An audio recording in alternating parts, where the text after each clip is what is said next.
Hi, my name is Ankita and welcome to my channel. Hi, कैसे हैं आप सब? Hope you guys are doing well. So today I'm back with yet another vlog and let's get this vlog started. So this is the book. She was due to read a draft which was lying with her. So the book that I'm going to be reviewing today is called The 40 Rules of Love by Elif Shafaq. So this is the book. So, The 40 Rules of Love is one of the international bestsellers.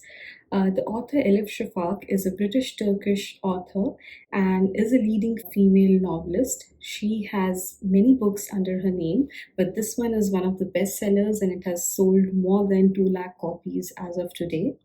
Now, don't be mistaken by the name of the book. It is not a classic love story, but it'll definitely take you into the world of Sufism. Obviously, every book, when is read by an individual, every individual has a different take on the book. For me, the book is more about Ella and Aziz and Rumi and Shams. Like, the parallels that have been drawn between the two stories is absolutely heart wrenching. And that is the one that, truly keeps you glued to the book. I'll be very honest, I had actually started this book in 2021. It took me 3 attempts to, get that momentum to read the book till the end. And oh boy, I was like, why didn't I finish it in the first go? You will take some time, at least it was for me. I took some time to gain that momentum in the pace of reading because every time I used to start, I used to lose interest. And then, the next time I was like all lost. But eventually, I garnered my, attention span, and I thought that no, I must finish this book because I've tried 2 to 3 times and now it's high time I just try and get on to this book. And I was right. I know, the book was wonderful and it left me with a lot of insights. So I'm just going to read few things from the Kindle. I'll have taken some notes, so I'll just be reading to and fro from here, so just don't mind that. So, as the name suggests, the book does talk about the 40 rules of love. That is something that, each one of us must at least read it, if not imbibe it completely, at least get a sense of it. I will probably read out all the 40 rules of love. It'll be very interesting for you guys to, at least get to hear it. So the narrative starts off with the introduction of the protagonist, who is Ella. Ella is a woman who is in her 40s. She has a seemingly happy family with her husband and 3 kids.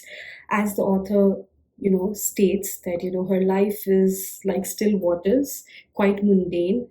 It's quite monotonous. She has kind of made peace with whatever is happening around and is just carrying on with her life.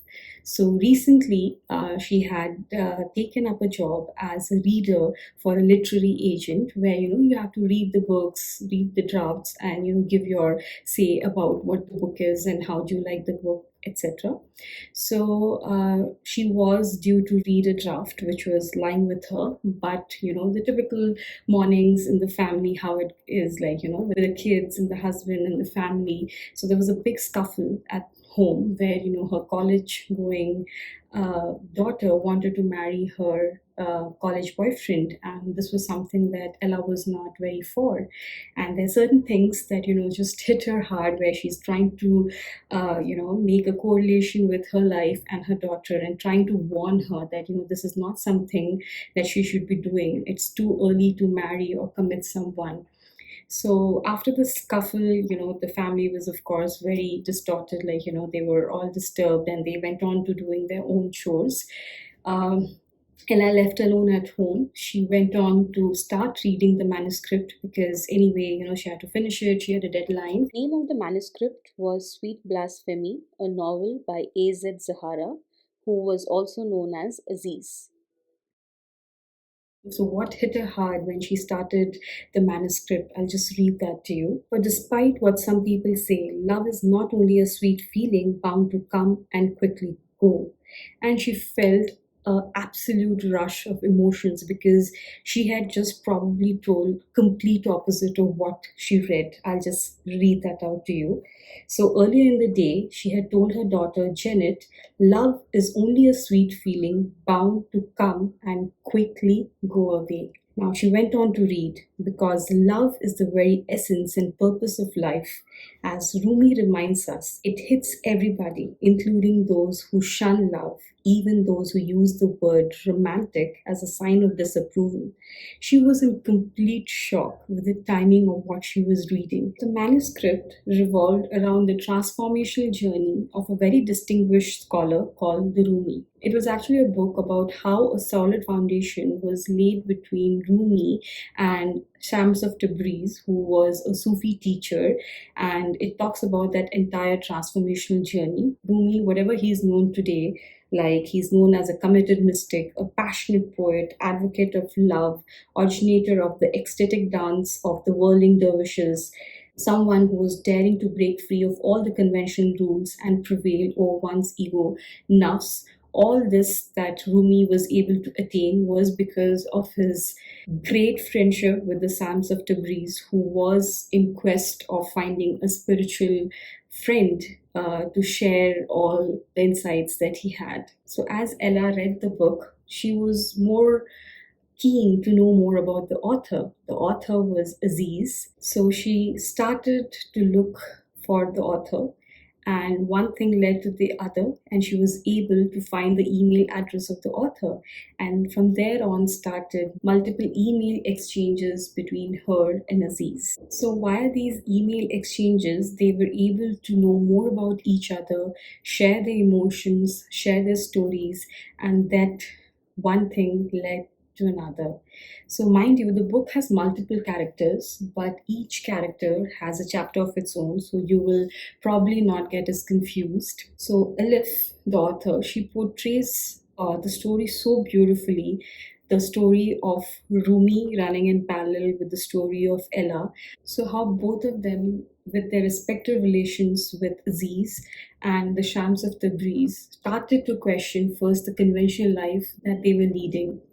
Now, the author talks about the 40 rules as the rules that Shams of Tabriz had devised, which encompass the essential Sufi wisdom defying every social and religious conventions that humans believe in. So, on one hand, Rumi, who never thought he could become a poet, went on to become the greatest poet that the world knows of today in the quest, in the learning of the Shams of Tabriz's presence. And Ella, on the other hand, breaks free all the shackles which she always wanted to break free. But, the family and her children always made her rethink her decisions. So, in essence, I would say that what Aziz was to Ella, Shams of Tabriz was to Rumi, the chain breaker. So the author, with the beauty of words, leaves a lot to your imagination.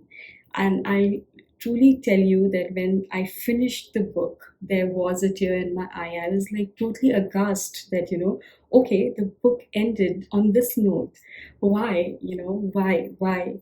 So I had to question that. But after having read the book, I definitely felt good. It felt good about having read such a beautiful portrayal of, how someone can change somebody's perspective of life, make them do what they are most capable of. For me, because there were two parallel stories running, it was a novel within a novel. It is an entwined tale of two stories running in two parallel worlds, in two different cultures across centuries. Wow. So I'll just read something from the book. The Sufi mystics say that the secret of Quran lies in the verse Al-Fatiha, and the secret of Al-Fatiha lies in Bismillah ir-Rahman ir-Rahim, and the consequence of Bismillah is the letter Ba, and there's a dot below that letter. The dot underneath the B embodies the entire universe. My final verdict on the book is that it's a must read. And even if probably you don't read the entire book, but make it a point to at least see the 40 Rules of Love, it'll definitely change your perspective towards life, love, people, and lot more, and probably encourage you to do something that you have been fearing.